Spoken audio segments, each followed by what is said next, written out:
मैं अपने आप की निंदा सहन कर लूंगा लेकिन मेरे भगत की निंदा कभी सहन नहीं करूंगा, ये भगवान का संकल्प है। राजा परीक्षित ने कहा इसका मतलब तो ये है कि मुझे नाग डसेगा। तो ये कथा कौन सी चल रही है कि मति सुधार के रखो। बुढ़ापे में आपकी मति जैसी रहेगी वैसी आपकी गति हो जाएगी। ध्यान देना सभी।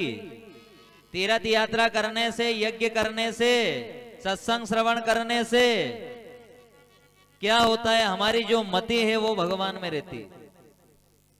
श्री सुखदेव जी महाराज कहते हैं कि तू तेरी जो मति है ना वो सुधार ले। तो ऐसा भाव क्यों ला रहा है कि नाग डसने आ रहा है? अरे शास्त्र में तो ये भी लिखा है कि जीव चराचर में वैकुंठपति नारायण रहते हैं, हर जीव में। तो तू एक काम कर, नाग के अंदर भी नारायण को देख ले। तू नाग के अंदर नाग को क्यों देखता है? तू नाग में भी नारायण को देख कि नाग में भी मेरा नारायण है। और जब अंत समय में तेरी मति ये आ जाएगी कि नाग में नारायण है, तो भगवान कहते हैं जैसी आवेगी मति ऐसी कर दूंगा गति। अगर अंत समय में तेरी मति ये आई कि नाग में नारायण है, तो नाग भी नारायण बन जाएगा और तेरी मुक्ति कर देगा। ये है सदगुरु भगवान जो उलझनों से बाहर निकाल दे। श्री सुखदेव जी महाराज कहते हैं राजन, भगवान तो इतना दयालु है कि एक पशु ने जब प्रार्थना करी तो उस पशु की भी इच्छा पूर्ण करने भगवान आए, उसकी मोक्ष गति करने भगवान आए। तो इस कंचन काया वाले नर नारी की मोक्ष गति करने भगवान क्यों नहीं आएगा? जरूर आएगा। आप तो बस भाव से याद करिए। श्री सुखदेव जी महाराज कहते हैं राजन, भगवान ने सबसे पहले एक नर और एक नारी की रचना करी। नर का नाम मनु महाराज और नारी का नाम शत्रुपा रानी। कहते हैं वहां पे भगवान का वारा उतार होता है। बोलिए वारा भगवान की जय हो। रसातल से पृथ्वी लाए, हिरण्याक्ष का वध किया और वही पृथ्वी मनु महाराज को सौंपी। कहते हैं सृष्टि की रचना करो। उनके वहां पर दो बालक का जन्म हुआ, उतानपाद और प्रियव्रत। कहते हैं 3 कन्याओं का जन्म हुआ, आकुति, देहूति और प्रसूति। प्रसूति का विवाह कहते हैं दक्ष राजा के साथ हुआ और दक्ष की कन्या है सती, जिन सती मैया का विवाह भगवान शंकर के साथ हुआ। बोलिए शंकर भगवान की जय। श्री सुखदेव जी महाराज भगवान शंकर और पार्वती मैया के विवाह उत्सव की कथा श्रवण करा रहे हैं कि भगवान शंकर के 108 विवाह हुए। कितने? 108 विवाह। और 109वां विवाह जगदम्बा पार्वती मैया के साथ हुआ है। अब ध्यान देना, यहाँ पे भी एक बात आई है कि पार्वती मैया से पहले भगवान शंकर के 108 विवाह हुए। कितने? 108। कुल विवाह कितने हुए भगवान शंकर के? 109 विवाह। 109वां विवाह किनके साथ हुआ है? जगदम्बा पार्वती मैया के साथ। लेकिन पार्वती मैया से पहले भगवान शंकर के 108 विवाह हो चुके और उन 108 विवाह में गणेश पूजा बड़े धूमधाम से हुई है। लेकिन गणेश जी का जन्म 109 विवाह में हुआ है।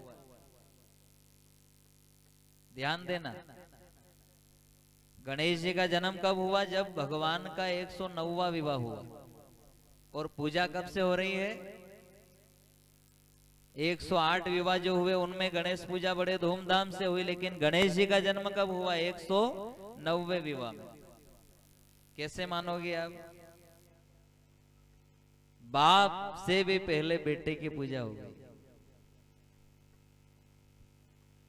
और यही श्री सुखदेव जी महाराज राजा परीक्षित को कथा श्रवण करा रहे हैं। राजा परीक्षित भी उलझन में है कि 109वां विवाह जब हुआ तब गणेश जी का जन्म हुआ, तो फिर 108 विवाह में जिन गणेश जी की पूजा हुई वो गणेश जी कौन है? तो सुखदेव जी महाराज कहते हैं कि वही गणेश जी ये है और यही गणेश जी वो है, दोनों में फर्क नहीं है। कैसे कथा समझ में आवेगी? ध्यान देना। कहते हैं कि जब भगवान सृष्टि की रचना करने लगे, ध्यान देना, तो कहते हैं जितनी बार सृष्टि की रचना करते हैं वो रचना बिगड़ जाती है, तरह तरह के विघ्न आ जाते हैं उसे। कहते हैं हजारों साल हो गए सृष्टि रच नहीं पाते हैं भगवान। ब्रह्मा विष्णु महेश चिंतित हो गए कि हमने तो सृष्टि रचना का संकल्प लिया है और सृष्टि तो रची नहीं जा रही है, बार बार विघ्न आ रहा है। ब्रह्मा विष्णु महेश बैठे बैठे विचार कर रहे हैं, क्या कोई ऐसा देव है जिसकी पूजा करने से सृष्टि की रचना में विघ्न नहीं आए। मंथन चल रहा है। इतने में ब्रह्मा जी के मुख से आवाज निकली, जय श्री गणेश। वही ब्रह्मा जी के मुख से जय श्री गणेश का शब्द निकला। ब्रह्मा जी विचार में पड़ गए कि ये गणेश कौन है, मेरे मुख से गणेश का नाम क्यों निकला, कौन है गणेश। तभी सामने से आवाज आती है, पिताजी मैं आपका बालक हूं, आप आज्ञा दीजिए मैं क्या करूं। मेरा नाम गणेश है और मैं सब विघ्नों को दूर करने वाला हूं। जो मेरी पूजा करता है, जो मुझे याद करता है, उसके जीवन में कभी किसी प्रकार का विघ्न में आने नहीं देता हूं। कौन कह रहे? गणेश जी कह रहे हैं। जो मुझे याद करके घर से बाहर जाता है, जो मुझे याद करता रहता है, उसके जीवन में कभी विघ्न आ ही नहीं सकता। जो मुझे याद करके चलता रहता है। ब्रह्मा जी ने कहा कि अगर तू मेरा बालक है तो फिर नजर क्यों नहीं आ रहा है, साकार रूप में क्यों नहीं आ रहे हो। तो गणेश जी ने कहा कि आपने मुझे अनजाने में याद किया तो अनजान की तरह आ गया। ध्यान देना, अनजाने में याद किया तो अनजान की तरह आ गया। अगर आप ध्यान करके बुलाते हो तो साकार रूप में आ जाता, लेकिन फिर भी आप चिंता मत करो, मैं निराकार रूप में आया हूं। और आप निराकार रूप में भी अगर मेरी पूजा करके सृष्टि की रचना करोगे तो आपकी सृष्टि रचना में किसी प्रकार का विघ्न नहीं आवेगा। कौन कह रहे हैं? गणेश जी। तो ब्रह्मा विष्णु महेश को भी पहले गणेश पूजा करनी पड़ी है, तब जाके सृष्टि का निर्माण हुआ है, सृष्टि की रचना हुई है। कहते हैं वही सृष्टि की रचना भगवान विश्वकर्मा जी के द्वारा हुई है। बोली विश्वकर्मा भगवान की।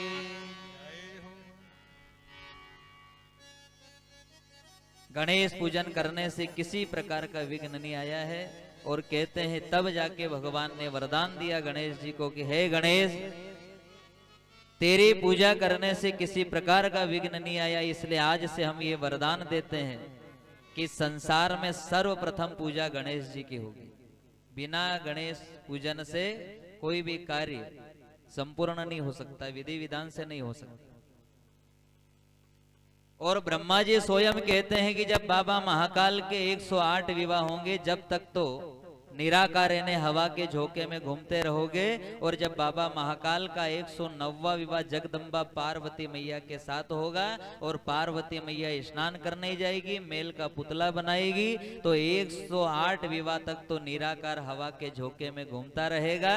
और 109वें विवाह में जब पार्वती मैया मेल का पुतला बनाएगी, उसमें प्रवेश कर जाना तो तू साकार बन जाएगा।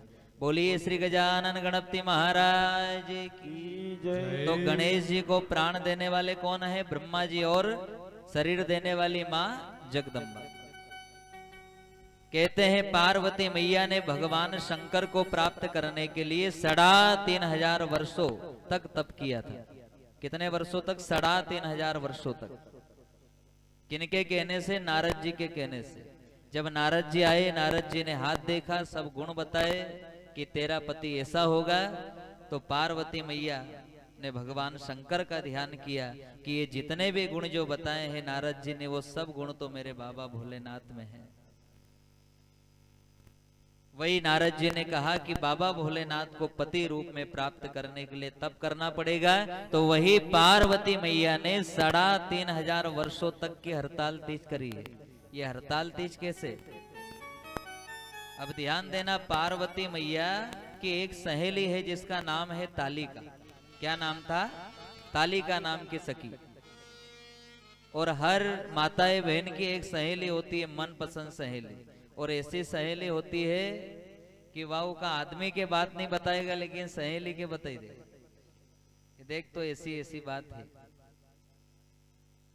अब पार्वती मैया सहेली के पास गई, तालिका के पास। बोले तालिका, भगवान शंकर को पति के रूप में प्राप्त करना चाहती हूँ और तप करने के लिए कोई व्यवस्थित जगह नहीं है। एक काम कर, तू रात्रि के समय चोरों की भांति आना और मेरा हरण करके ले जा, और मुझे ऐसी जगह छोड़ के आना जा दूर दूर तक किसी प्रकार का कोई विघ्न नहीं आए। तो तालिका नाम की जो सखी थी वो तीज के दिन, उस दिन तिथि क्या थी? तीज, और हर के ले गई तो हरतालिका तीज।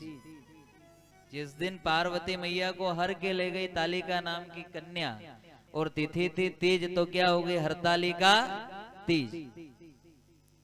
अब आप तो सिर्फ एक दिन की हड़ताल तीज करो, वो में भी ठूसी ठूसी के खाई लो आप।